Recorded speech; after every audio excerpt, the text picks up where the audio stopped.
Welcome, everyone, to another episode of Compressed FM, a podcast all about web development and design with a little bit of zest. In today's episode, we're going to talk all about the rise and fall of JavaScript frameworks. Oh, Da-na-na. oh. Web development and design, who would have guessed? Well, we can do them both, even add a little zest. So turn up the volume, get ready for the best. Let's get it started in this episode of Compressed.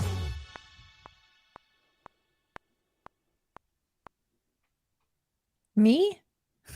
Oh, you were just going to do it a second ago. I was because I thought we went on order. Okay, it's fine. All this stuff gets edited out. Yes. Hello, my name is Amy Dutton, and I am the director of design at Zeal.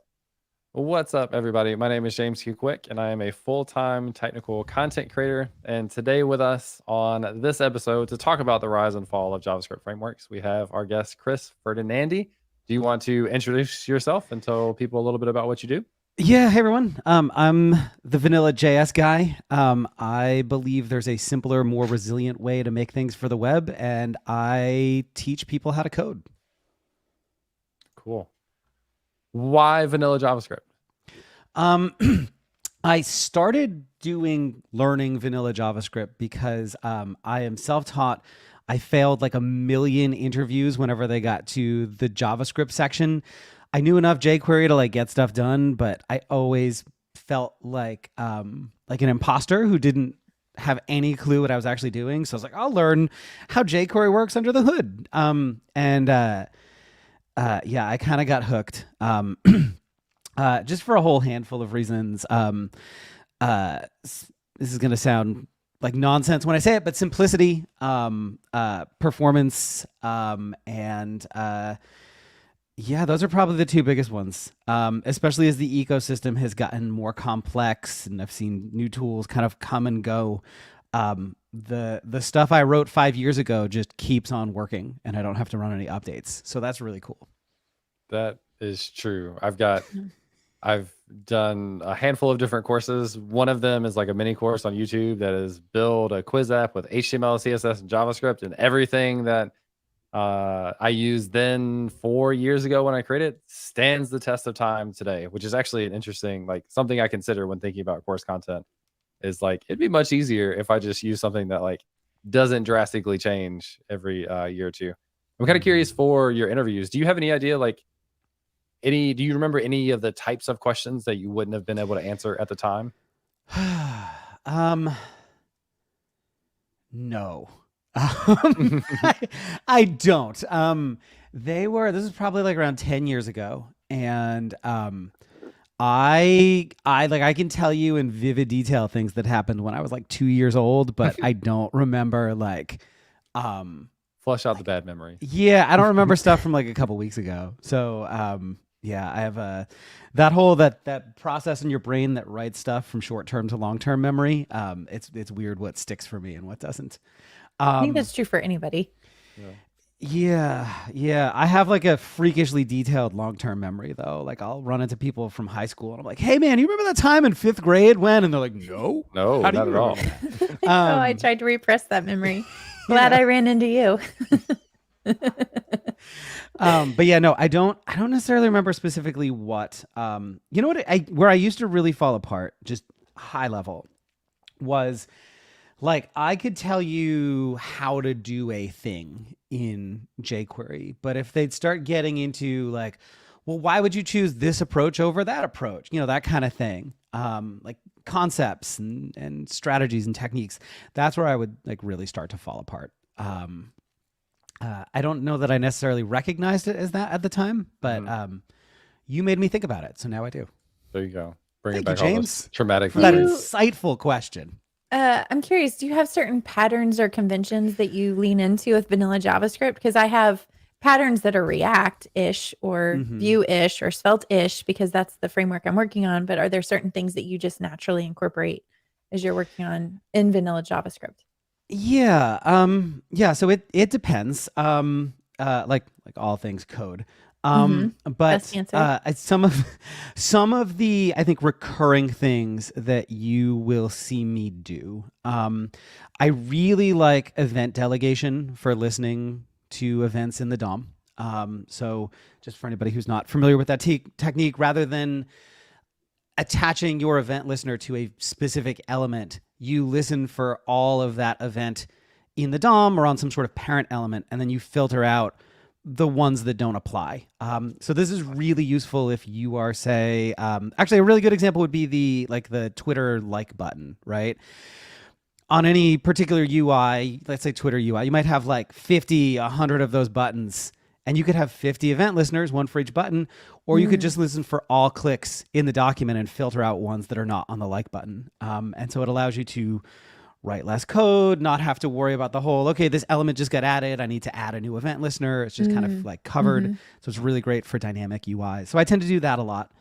One of the other things that I tend to do for reusable code is I really like creating like class-based mini libraries with some options or settings, so that if I'm going to use something on multiple projects, I can just copy paste it and initialize it without having to go change a bunch of kind of code in the library itself. So, you know, it might be something as simple as passing in a selector, or I could, like a good example, I have a table of contents script that I use on all of my projects. And when I run it, it accepts an object of options for things like, are you using ordered or unordered lists? You know, how many heading levels deep do you want to go? That kind of thing.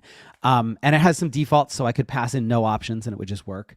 But it also allows me to just kind of repurpose it across a bunch of projects without having to actually change anything. So I tend to do that a lot.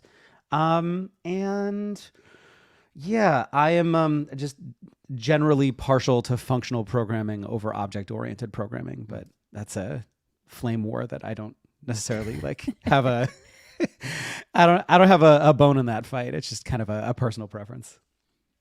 Fair enough.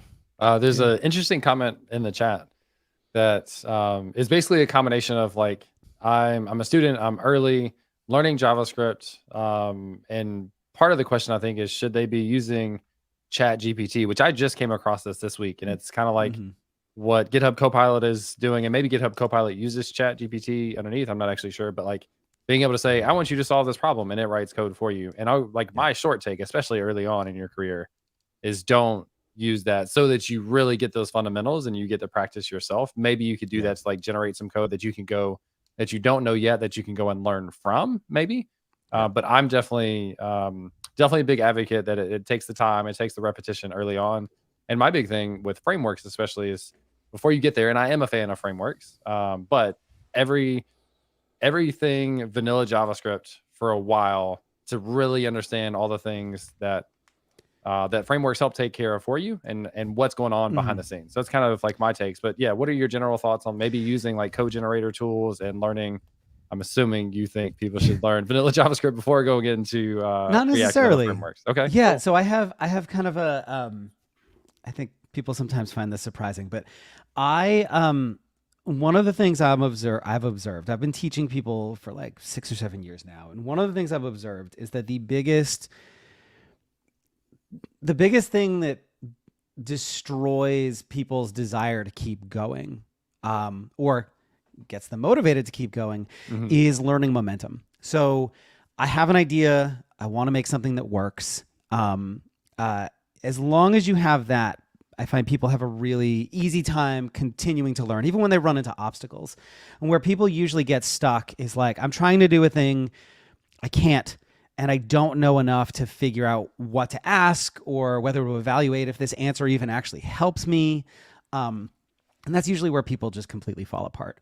So if like I personally find that sometimes vanilla JavaScript is easier to pick up than a library, especially something like React, which does a lot of nice things for you, but also has a lot of close to the metal aspects to it. Like a lot of what you write in React is mostly vanilla JavaScript with some stuff on top. And if you don't understand those fundamentals, you can like really get kind of like lost. But if you find React, or you find Vue, or you find jQuery easier to get started, I think you can backfill into a lot of those fundamentals later. Like one of the things I did when I learned vanilla JavaScript was I already knew to an extent jQuery, and it became much easier for me to pick up vanilla JS because I was able to say, okay, if you do this in jQuery, here's how it works in vanilla JS, and here's how they're similar, and here's where they're different. And so I would very much prefer that people do whatever's going to keep them learning and excited to get into coding than pick the perfect place to start. That said, I just big picture, if you're learning and you find these like autopilot code helper chat GPT kind of things useful, like, okay, cool.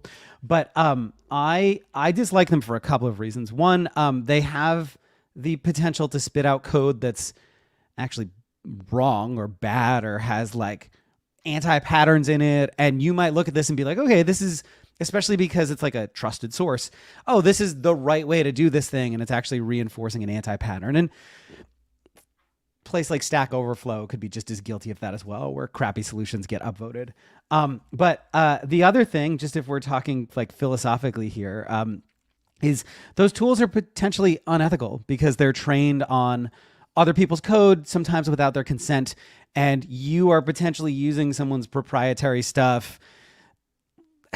The legal area around this is murky, but you're potentially getting code that someone else authored and licensed in a specific way that is now stripped of that license and given to you to use in a different context. And as someone who's been doing this for a long time, that just feels gross. I'm not saying these tools don't have a place, but this is another thing where I see us as an industry just kind of going hog wild for new tech without like stopping for a second to think about whether we should use it. It's that, that Jurassic Park quote about, you're so obsessed about whether or not you could that you didn't stop to think about whether you should. It's the bane of our industry. It's funny. But I think sorry, I ramble. So no, at good. any point, cut me off and rein me in. Can I highlight another question from the chat? I wonder which one you're going to do. Go for it. You're going to pick the same one. Oh, no. Han said, why reinvent the wheel? Libraries might already have solved a lot of the edge cases that you never even imagined. So is it worth it?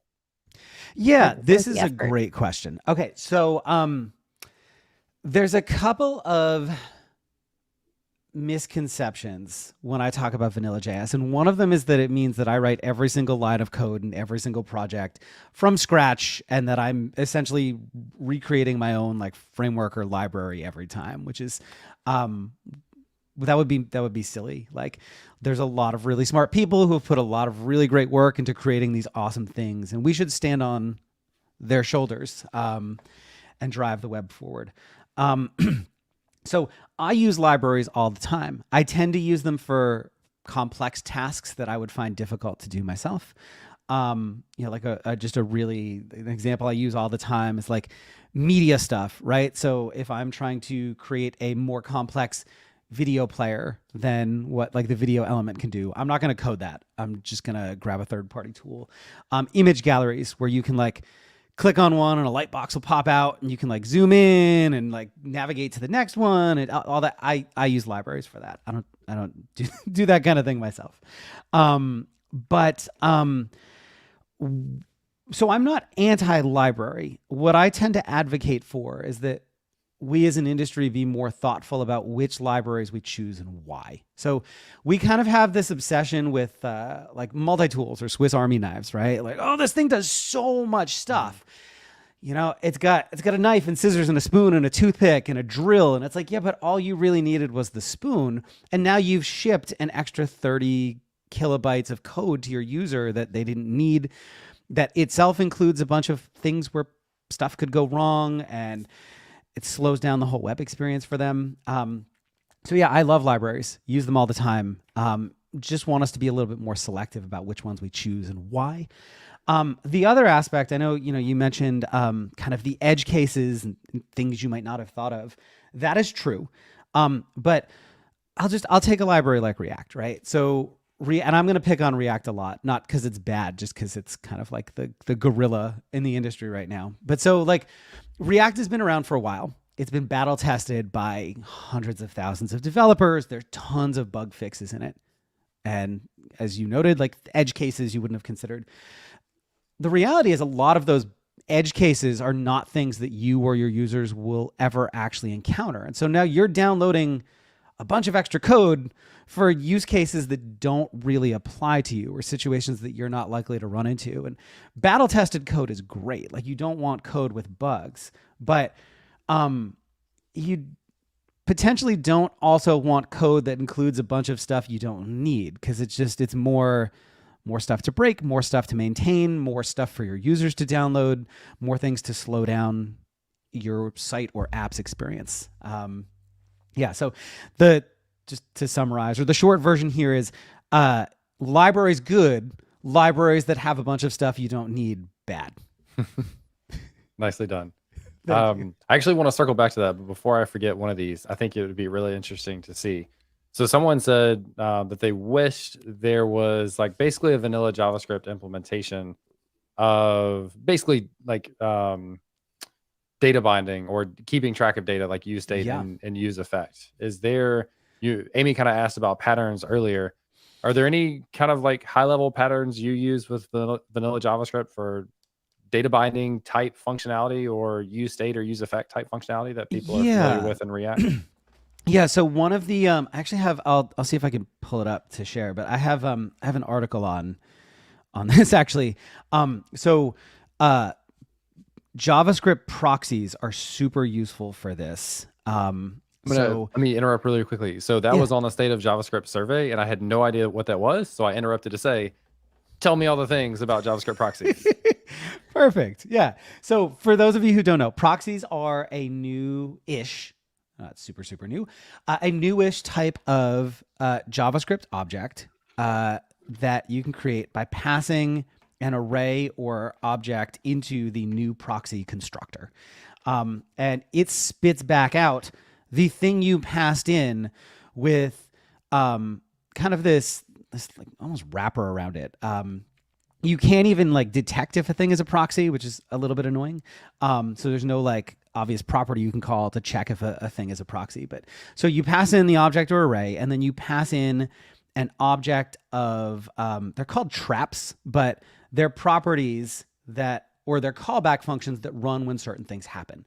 So you have one set, delete property, get, and these functions will run when you set or update a property in your object or array, when you get or update a property in your array, or if you remove a property from your object or array. Yeah.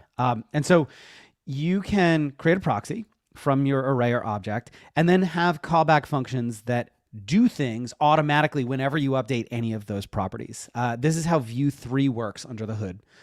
They used to use I heard that. Object mutation. I forget the name of the array now. In version 3, they updated to proxies.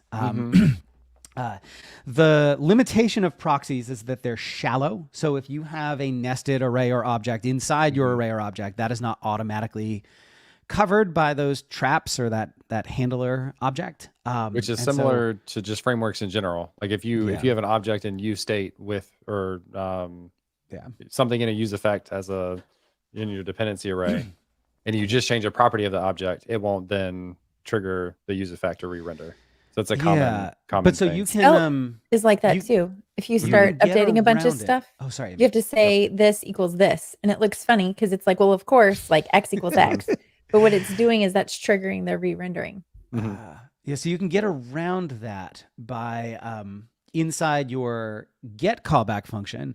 You can do a quick little check to see if the thing is itself an array or object, and if it is, you return a proxified version of it instead of just kind of the plain object, and then it gets covered by that same.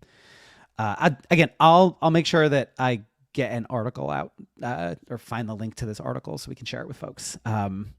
Just for anybody listening, over at gomakethings.com/compressedfm, I have a bunch of articles and other resources specific to the things we're going to be talking about today, and I'll make sure that article makes it onto that page so people can find it later.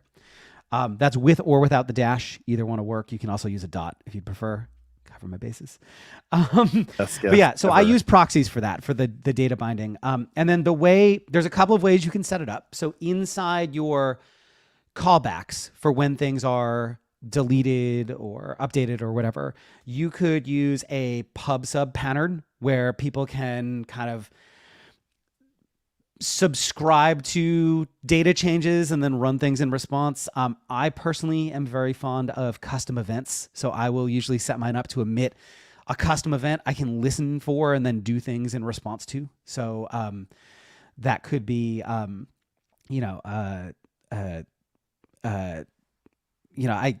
literally like a document add event listener and then some sort of special event name. And then I'll do things like re-render a UI or send some data to an API or like whatever it happens to be. I love proxies. I do wish there was maybe a slightly more refined method for this, but it gets us pretty close.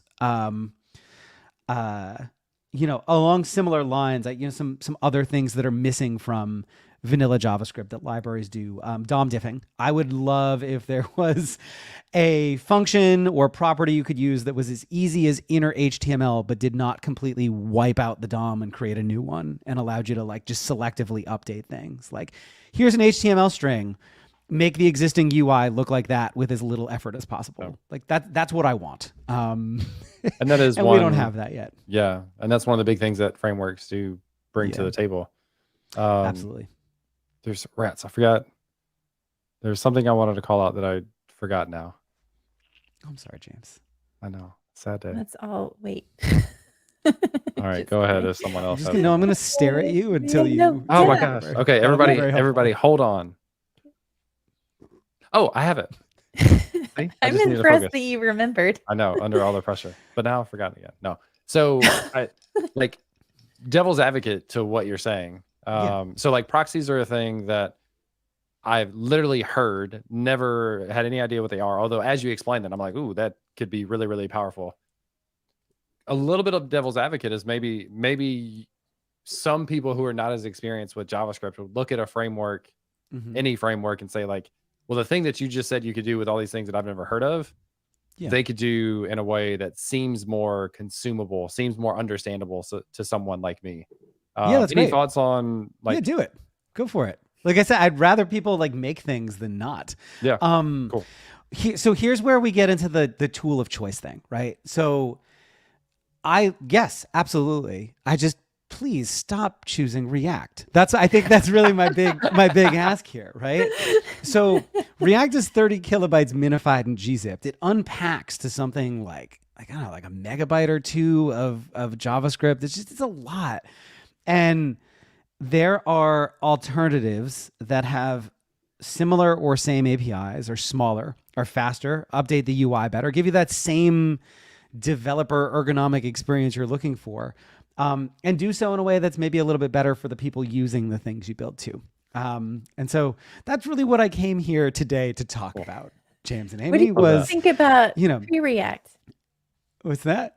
Pre-React, isn't that how you pronounce it? Pre-Act, I think. Pre-Act? So there's Preact, right? So same exact API, literally a tenth the size, updates the UI orders of magnitude faster. So if you do a data or a state change, the UI gets rendered faster than it does in React. It just sits closer to the metal. I think there's a couple of areas where compatibility is maybe a little bit rough, but it's almost a one-to-one kind of experience from one to the other. Similarly, Evan Yu, who built Vue, he created a smaller version of Vue called Petite Vue that's designed for just progressively enhanced UI. Lacking a few of the features, but if you're someone who's just kind of updating little bits and pieces of a UI and you don't need the whole ecosystem, a really nice choice at a fraction of the size. You've also got new contenders like Solid.js. And then we start getting into, I talk about the rise and fall of JS frameworks. The fall for me is not everybody goes to vanilla. Well, I mean, I'd love it if everybody goes to vanilla, but I think the real fall is a tool that you both mentioned earlier, which is Svelte, and Ooh. Astro and other tools like that. Yes, I So was going to lead you're you down getting that path. same at some authoring point. experience, but the thing the user gets is mostly HTML with a splash of JavaScript on top. So yeah, Assam, or I apologize if I'm mispronouncing your name. I am absolute garbage with names. I'm so sorry. But yeah, Svelte Kit, awesome. Yeah, so great example, right? I saw. I am drawing a blank on his name now. Who created it? Richard, I saw his Rich talk Harris. at. Yes, thank you, Rich. So I saw his talk at the Netlify conference last year, where he specifically talked about this, and I think that's really, really cool. I'm also equally as excited by Astro, which allows you to take Svelte files as well as React and Vue and plain old vanilla JavaScript stuff and just mix and match them in this weird way and then spin out very lightweight code. Jason Langsdorff from the Netlify DevRel team actually did an experiment where he took a Next.js app he had built and kept like 90-something% of the code. He just made a few tweaks, popped it into Astro, and what got spit out had 90% less JavaScript in it. Rendered something like 30% faster. Just a win all around. It was the same exact authoring experience, but a better experience for the end user. So I think these tools are awesome. They're not necessarily the way I like to author code, but I know a lot of people do, and a lot of teams get a lot of benefit from this. And so for me, kind of the fall of JavaScript libraries is technically more JavaScript, but just in a compiler way instead of a runs in the browser way. One thing that I'm not sure of is whether these are literally kind of the next wave or if they're a transition to something that comes after. So James, Amy, how long have you both been doing the web? They're very different numbers. Yeah. I'm a grandmother. Right. 20 years. Yeah. 20 Okay. years. And Yeah. So I'm like 6, I think. I did my Okay. first JavaScript ever in 2016. okay. All right. So James, this might be just a little before your time, but Amy, you'll probably remember when like jQuery was the way Yeah. to build Oh, things yeah. for the web, Yeah. and then browsers caught up. Mm-hmm. And there was, but not entirely. So there was like some stuff browsers could do relatively easily natively, and then a bunch of stuff that jQuery still did better. And so there was these kind of like these weird in-between tools that were like jQuery Lite. I don't know if you remember this. So like Oh, yeah. Umbrella.js was one that came to mind. I think the dudes over at Filament had this thing called Shoestring, and they were designed to be like lightweight DOM libraries, just a couple kilobytes that kind of like smooth those rough edges. And so I'm not sure if tools like Svelte and Astro are kind of today's equivalent of Umbrella.js and Shoestring, or if they're the next React and Vue. My gut tells me probably the latter, just because we have a tool obsession in our industry, but I don't know. We could get to a place where browsers do those things natively really well, and then effectively react in the browser, and then people move on to some new problem and some new set of tools like VR or something like that. So I don't know. I'm just kind of speculating at this point. You also got a shout out in the chat to CoffeeScript. Yep. And lots of CoffeeScript, lots of yes. Svelte and Yes. SvelteKit supporters in here Yes. as well. Oh my Um, gosh. I have Go a ahead. question. Yeah, nice. This is mentioned in the chat from way back. And by way back, I mean 15 minutes ago. But Justin asked, what are your thoughts on testing frameworks?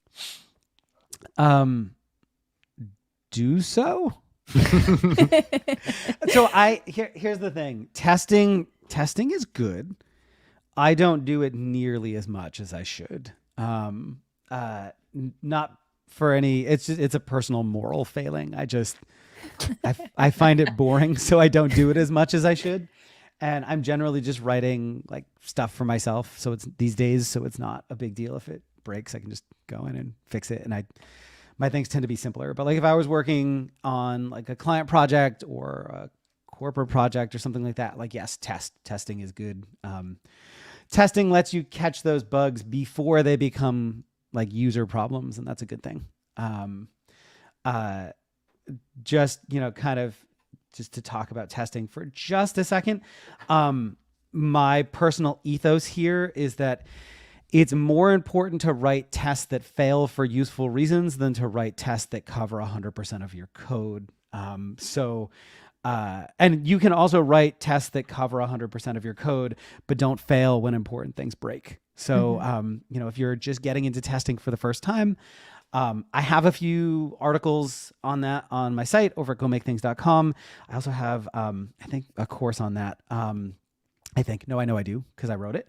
But the big thing to keep in mind is you want to write tests that break for important reasons. Like, you don't write bugs.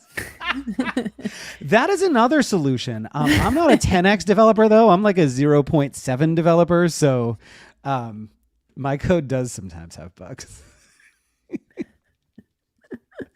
That's a good one. Eric's a colleague, so. Nice. Just don't write bugs. I love it. So I've got a technical question that I've had for a long time, and I am extremely excited for you to potentially answer this. So talking about the amount of JavaScript that React sends to the browser versus specifically Svelte in this case, I don't actually understand what Svelte does differently. Okay. And I would love for you to explain why there's so much extra JavaScript with React that gets sent to the browser versus Svelte. Yeah. So no, admittedly, I haven't looked deeply into the source code of either, but I understand at a high level how they work and how they work differently. So, just like, let's say you have a. Ooh, that was an accident. I was reaching for my coffee. I apologize. No, that's great. That's cool. That was exciting. I forgot to give you your claps when you. I'll remember to add those after you finish. Continue. No, please. It's more claps, please. I'm gonna have to start leaving pregnant pauses for the applause to happen. So with a React component. Let's say you have a handful of, I'm trying to think of a good example here, but so you have some piece of UI, and based on some state changes, you could have some classes that get added or removed, some sort of like other attributes or properties. The text content in it could change. Maybe it could even have some different child nodes injected into it. With React, anytime a state change happens, there's this complex diffing process that needs to happen that says, okay, this is what the UI looks like. This is what it should look like. These are the handful of things that have changed. I need to go update those. With a tool like Svelte, where you've defined, based on these state conditions, these are the things that should change, or, how things should look. Svelte technically goes through that same process, but it does it at the time that you compile your file. And so a Svelte output is going to know these are the 3 specific things that could change. And it's just going to spit out some JavaScript that checks if they need to and changes those, versus having to have some giant diffing engine that runs in the browser to figure out what needs to change in any particular scenario. And so the diffing piece of it is where a lot of the weight comes from. Not all of it, but a lot of it. Because there's a lot of things that can change, a lot of things that can, behave in weird ways. Like when you start getting into like fields that users can change, like form inputs and things like that. Being able to detect what has changed, like, is this the default value? did the user overwrite it? Should they have been able to? Which value do I want to keep here? It gets really messy under the hood. I know because I just to better understand how these tools worked. I actually wrote my own diffing script in vanilla JavaScript, and it was one of the most difficult things I've ever done. Yeah, so that's really the big piece of it is tools like Svelte and Astro are doing a lot of that work for you ahead of time and then spitting out some JavaScript that just, honestly, the output is more similar to what you would write with vanilla JavaScript than what a library delivers, because all of the heavy lifting is done on your machine or on a server at compile instead of once it hits the browser. And Astro actually makes even more sense to me. In some ways, it's even simpler because unless you choose, it just sends no JavaScript. It's like you don't get any like data binding and stuff like that unless you choose to. But that one's even like a simpler thing because you just get none. You just get HTML until you opt into it, and that makes a lot of sense. And I'm a big fan of Astro, and I feel like I still have a lot to learn about how Astro and other frameworks and stuff works. There was someone kind of touched on a question that I think that I had as well, which is the idea of how does something like Next.js, for example, play into this? Because Next.js would have like code splitting out of the box. You can do things. You can have server-side rendered apps. But I think for each page, it's still going to send all of React to the browser for hydration and stuff. So you still have that, even though you get other benefits that come along with it. Next.js was an interesting idea, but it doesn't really land for me. So the thing with Next.js is you're still doing you're doing the server-side rendering. So if JavaScript fails, or like one of the problems with a React app is we've all seen like the page loads and you get the spinning loading wheel while it's working its thing out. So Next.js can get around that problem by rendering the HTML on the server and sending you that for immediate use. And then the kids call it hydrating. I just find that weird, but like where you then hand the baton along from the server to the client, which takes over. And in order for that to work, you still need to ship the entirety of React, which, I think the thinking here is you get the best of both worlds because you get that fast initial load and then you get that like near instant app-like experience in the browser. But it also means you're shipping all this JavaScript that can break, that recreates a bunch of things the browsers just give you for free out of the box, that is really, really difficult for older devices or slower internet connections to handle. And I've built a lot of sites that use static HTML precompiled sitting on the server, and those sites are as fast as single page apps that render entirely with JavaScript. Like the clicks and the page loads feel nearly instant. There are caveats and things that each tool does better than the other. But yeah, that's one of the problems with Next.js is you're still shipping, as you mentioned, James, the entirety of React along with it. You're just also rendering it ahead of time. Whereas a tool like Astro or Svelte is like, hey, we don't need all that JavaScript. We just send the stuff you need, which for me, just as a mental model, makes a lot more sense. You can still do those things. You can still even have, and Rich's talk, which I believe he called transitional apps at Netlify conference last year, or Jamstack conference, I forget which one. He specifically talked about this very thing and how with a tool like SvelteKit, you can still have that single page app experience if you want. And you don't have to send all the things to make it happen. And if for some reason the JavaScript doesn't work, you still have a server side like thing to fall back on. So hopefully that clears things up. If I did a crap job explaining it, which I often do, please let me know and I will. Here's what I think about your explanation. I was really hoping for like a fart noise or something that really. Here, I'll give you one. Here's what I think about your explanation. Just kidding. It was actually the claps. It was the claps. Oh, that's great.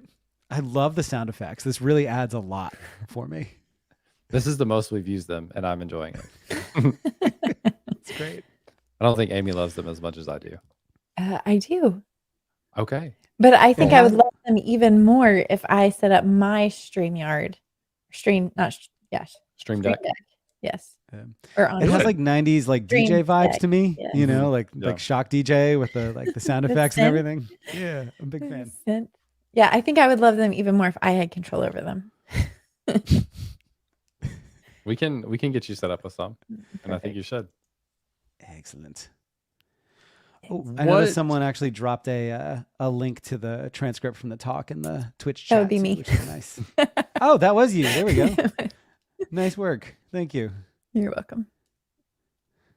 This is maybe an interesting question. I haven't thought about this too much, but in terms of like if you have state and application, the idea of assuming it's a real application that uses a database, are there scenarios where you may store stuff in local storage / cache stuff in local storage? And I can think of like Mhm. kind of offline use cases using something like IndexedDB, I think is what like the database thing is. That's a little more Yeah. powerful than local storage in the browser. And you can like send stuff there if you can't get to your actual database and kind of cache it there and then send them off after when you get network or something like that. Mm-hmm. Yeah. Let's see here. Can you keep this up for just a sec? When to sync state to local storage, local storage, DB. Yeah. So I actually do this with my course platform. So it is. You wrote your own course platform? I did because I'm a maniac. So even though I said I love see? libraries, It's a I built poke. my own. Well, no, here's why. Because though. I've been wanting to do it. That's why Amy I said wants it. And to. James is like, don't do it. So in all fairness, I did it because I had a very specific end user experience in mind that I could not find as an existing thing on the market. So I have ebooks, I have video courses, and I have workshops that drip content out selectively. And all of the kind of video-y based things that I found did not kind of tailor to this ebook platform. It's almost like they'd have to be two separate things. And I have some customers who buy both as a package. You know, it's like the same topic in video and ebook format. Nice. And and then I also wanted to have like Slack integration and all this other stuff. So yeah, so the way my platform works is I have a bunch of statically rendered, precompiled HTML files for all the different pages. And some of the content on that page is user specific. So, you know, the dashboard, you're only going to, you know, see the things that you've purchased. And on a content page, if you haven't purchased that thing, you don't get to see that thing. So, it's one of those, like, you've got the HTML wrapper and then some of the stuff is dynamically rendered from an API call. And as you might imagine, making the same API call over and over again every time someone visits the page is really wasteful and bad for performance and puts a lot of stress on the server. So I had looked into a bunch of different ways to use that. Originally, I was using local storage. I filled that up right quick because eventually I had more than a couple of courses and it just became too much and it wouldn't, you know, it would fill up. I eventually discovered that you can set service. Well, you can't set service worker caches to expire, but you can give your cache data a header that like basically says when it was saved on and do a little check to see if it's like a carton of milk. Like, when is this best? Is it buy? expired? Okay. It's not, you know, it's not When good is anymore. it Best Buy? You know, so I do that now. So the first time you log in, you get your API call, it grabs the data set. And then every page load after that uses that data, it's pulling locally from the cache instead of making an API call. And so you get it. It's nice because you don't have to rewrite your API calls. I am making the same fetch call every time. The service worker just intercepts it and says, okay, go out to the network, or no, just grab this local data and use that instead, which is really nice. It also means that if someone goes offline, even if their data is out of date, they still have something. So, you know, instead of throwing it out, I'll be like, well, the network failed, so here, we'll use this slightly out of date. You know, the milk smells bad, but it probably won't kill you. You know, that kind of thing. Probably. I should probably back up for a second. Anybody who's not familiar with service workers, it is a JavaScript file that you register in your or on your site in the HTML, and the browser literally downloads this file and like installs it, quote unquote, with your site. And then every call or every request that comes out from your site and every response that comes back passes through this file. So it's like a man-in-the-middle attack on your own site, but like a good one and not a malicious one.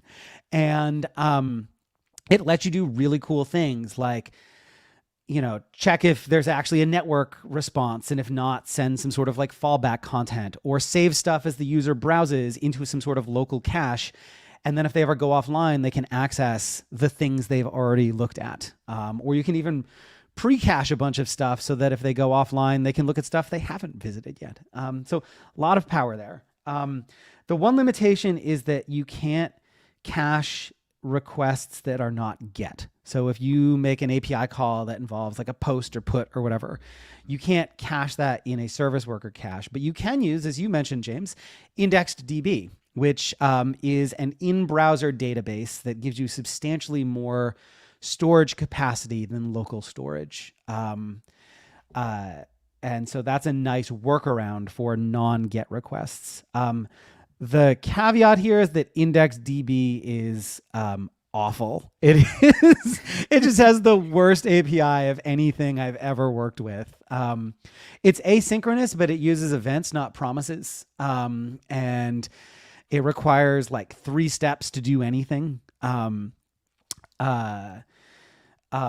is a really nice promise-based wrapper around IndexedDB. I'm forgetting the name of it or who authored it.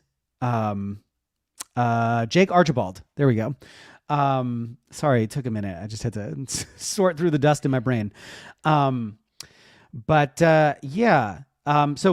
to actually answer the question that was asked, yes, caching things in the browser is awesome. Even if you don't have like a full-scale application platform or like a intense database you're interacting with, it's just generally a really good thing to do for performance and data usage reasons.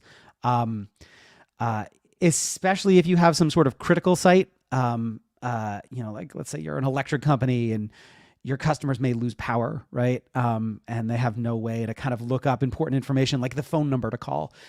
Having some sort of cached version of that so that if they went offline, but they lose their, if they went offline, but they'd visited it previously, they still have like the ability to look up critical information. That can be a good thing. But even just for like blogs, I use it for my blog. That way, people can always get the latest Vanilla.js tips, which I know is really important to our community. I went a lot of directions. I'm sorry. Please rein me in, or if there's anything like we need to dig deeper into, let me know. I was going to say. Thank you, James. I was going to say, I was impressed. I was checking out your website. You post something every single day. Yes, I'm a maniac. Yeah. That's awesome. That's awesome. I was also going to highlight this question. So Eric was asking, are web workers and service workers the same thing? Service workers are a type of web worker. I'm going to be completely honest. There are, I think, other web workers. I don't know what they are. I only know them in the context of service workers. But the idea with any sort of worker is that all of the things that happen in it run, you can't see my hands because they're off screen, but they run off of the main thread. So some languages are multi-threaded. They can do multiple things at the same time. JavaScript generally cannot. Asynchronous code being kind of the exception. And so if you're doing a thing in the browser, getting elements and looping through them and making modifications, that's occupying the thread, and other things can't happen while that's happening. But web workers, like service workers, they run things off of that main thread and their own separate thread, and it has no impact on the performance of the main thread in the browser. Love it. I'm sure there's more to it than that someone way smarter than me on this stuff could talk about. Yeah. Kevin's got a question about a Hello World example for a worker. One interesting thing is Party Town, which Party Town we've had a guest come on and talk about PartyTown. PartyTown offloads the loading of third-party scripts to a service worker. And so basically what you end up having is like, because it runs in a separate thread from the main thread on the browser, you have this little connection point that they can talk to each other from. And so it basically kicks off the request of a third-party script, loads it, and then kind of says main thread, here it is, this is done. So it does it asynchronously, doesn't block the initial loading stuff that goes on the main thread. Yeah. PartyTown is really cool. I've never used it because I don't use a lot of any third-party tracking scripts on my page. Yep. And that's really like, it's intended for like non-critical, like this doesn't need to load right away kind of stuff, but it's very cool. The Hello World version of a worker, I'll speak specifically about service workers, but it is, so it's a little complicated to explain without a text example, but you register your service worker, install it, and then log the name of every file that gets requested into the console is probably like the closest, simplest, like, okay, things are working the way I would expect version you can get to of that. I will, again, in the gomakethings.com/compressedfm, I'll make sure I have a link to my stuff on service workers as well, so you guys can check that out. I have like a getting started article with some, some examples and like a copy paste thing you can just drop into your site to start working with them today. So I'll make sure that makes it over there as well. Sweet.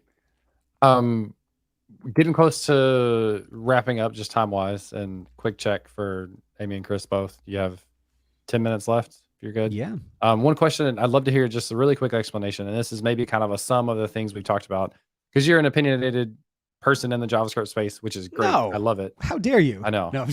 But I'm curious, for your course platform, what did you use to build it and why? I used it's such a like a it's one of those like behind the scenes. This is not fair. I was gonna say it's held together with like glue and duct tape, but it's really not. PHP. So I do actually use some PHP in there, not exclusively. So I have .NET. the main platform is built with Hugo, the static site generator. So I use Hugo to hard render the heading, the footer, the nav menu, and on any sites where the content is not dynamic, all the HTML. So like the login form is hard coded, and that sort of thing. And the oops, I forgot my password, like that for it's all hard coded. While it's doing that, Hugo also spits out some flat JSON files for me with all of the course content. So if I have a course, I have all my files in Markdown, like here's the text, here's the video, here is the purchase ID of the person who has access to this stuff. It's going to create these JSON files for me for each of those things. For a backend, I actually use a headless instance of WordPress that I use the WordPress custom REST API feature to kind of create my own API that talks to the front end. And so when someone logs in, it makes an API call, WordPress does its thing and authenticates them. And this was largely driven by the fact that I did not want to be responsible for managing user credentials in a database myself, because security, and that scares me. The nice thing about this is because that is PHP, when someone kind of goes to access content, I also have an API I created that checks if they purchased the thing, and then if they have, grabs the JSON file, reads it, and just shoots it back as a string that I can parse in the browser and do my thing with. So those are really the big two components. So I've got the kind of the WordPressy backend and the flat HTML front end. And all those JSON files live in directories that can only be accessed on the server. So there's no like direct client or browser access for those. And then the other piece of this is I have a completely separate checkout system at gomakethings.com that also runs on WordPress. uses easy digital downloads to kind of handle payment processing and all that. And then I wrote a tiny little API for that accepts an email address as an argument and spits back a bunch of IDs of products that have been purchased. And my other system kind of uses that to do some matching up and figure everything out. Very cool. Yeah, a lot of under the hood magic. And Amy, if you need help with any of this or want to figure out if you want to go to Crazy Town and like try to do this yourself or just say no, I'm happy to chat with you. It is honestly, it's one of those. So James, I agree with you. I think for most people, it's probably not ideal. Although I will say, so Sarah Swidon, who just is releasing an accessibility course, she built her own. Wes Boss built his own. We've all done it in slightly different ways. So like Wes uses Node and Express for his. Sarah built hers with Eleventy because they now have like integrated with Netlify. They have like edge function processing. So you can use it to like do all that stuff that I use all that weird PHP nonsense for. I think Hassan helped build that too, right? Yes, he did, as far as I know. Yeah, and he's been a guest on the podcast as well. Okay, awesome. And then like Avdi Grimm, another friend of mine, he runs Ruby courses. He kind of built his own platform. Like it's WordPress based, and he kind of regularly cycles through different LMS plugins for his WordPress install, constantly getting frustrated with them and like picking different ones. Which is kind of like an in-betweener. You're not like, it's hackable. You could customize it, but you don't have to start completely from scratch. So, but yeah, it was one of those things. It was a lot of work up front, and now it's awesome because whenever I want to add new functionality, I can just pop it in myself and I don't have to like submit a feature request or a platform. But it is a lot of work. Like James, I see you doing it is a lot of work up front and a lot of like, oh no, things are broken and I don't know why. Scott, since we were talking about SvelteKit earlier, Scott Talinsky wrote his on SvelteKit. And I know, meaning to ping him, he released a new like front end for his stuff with Black Friday. And it looks fantastic. Nice. Awesome. Yeah, it's fun. So like all of the developers I know have built their own learning I shouldn't say all of them, but a lot of them. And then I know a lot of other folks who are like very code minded and they're like, no, I don't want to think about that at all. I just want to focus on the content. Like I don't want to manage an LMS. And I think that's fair too. So one of the things I've thought about doing is if I do release something is allowing it to be either open source or like if you've looked at Bedrock, they pay for code, kind of like a sponsorware type thing, just to say if there's somebody else that wants to take it and use this as a starting point, this will get you a little bit further down the road instead of having to write everything from scratch. You could extend it however you want it. Nice. Yeah, it's a cool idea.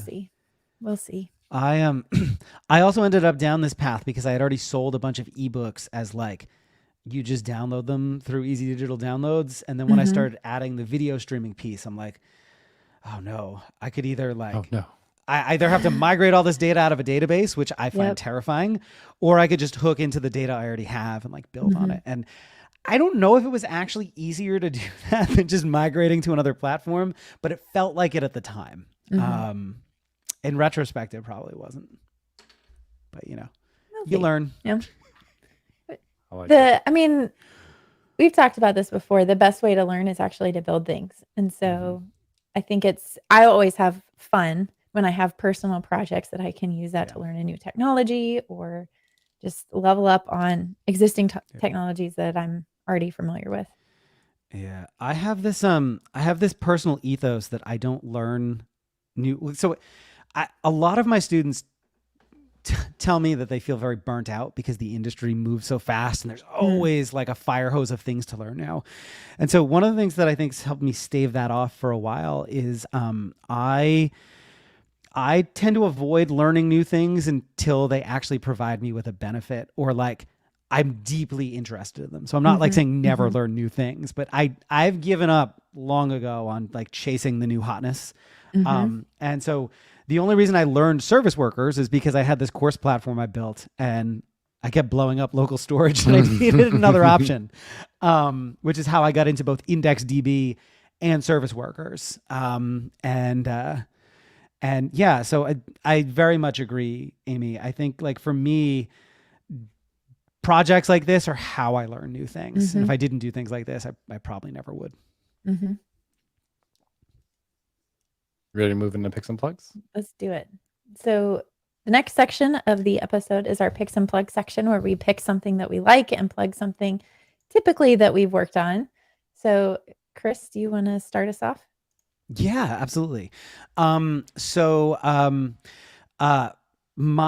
pick, I technically have two, but they go hand in hand, and I apologize about this. So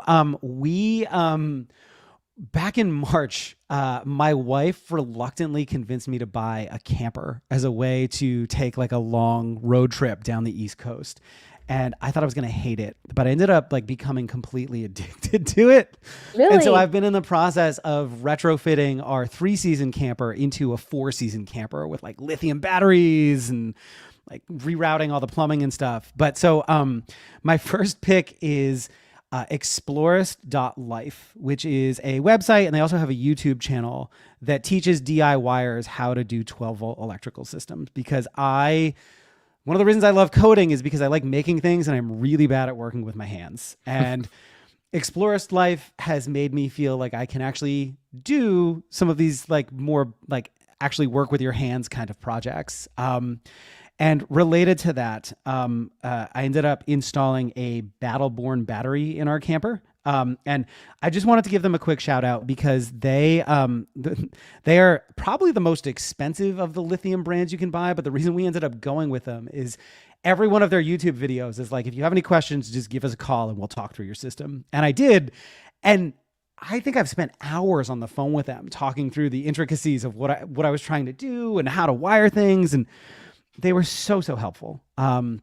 So for anybody who's like thinking about running a business, that is absolutely how you win customers. Like they were amazing. So that's my pick. And then my plug, Amy, you mentioned this, but every single weekday, I write a small email with a tip, trick, or interesting thing I found from the web, specifically oriented at developers. And if you want to sign up for that, you can do that over at gomakethings.com.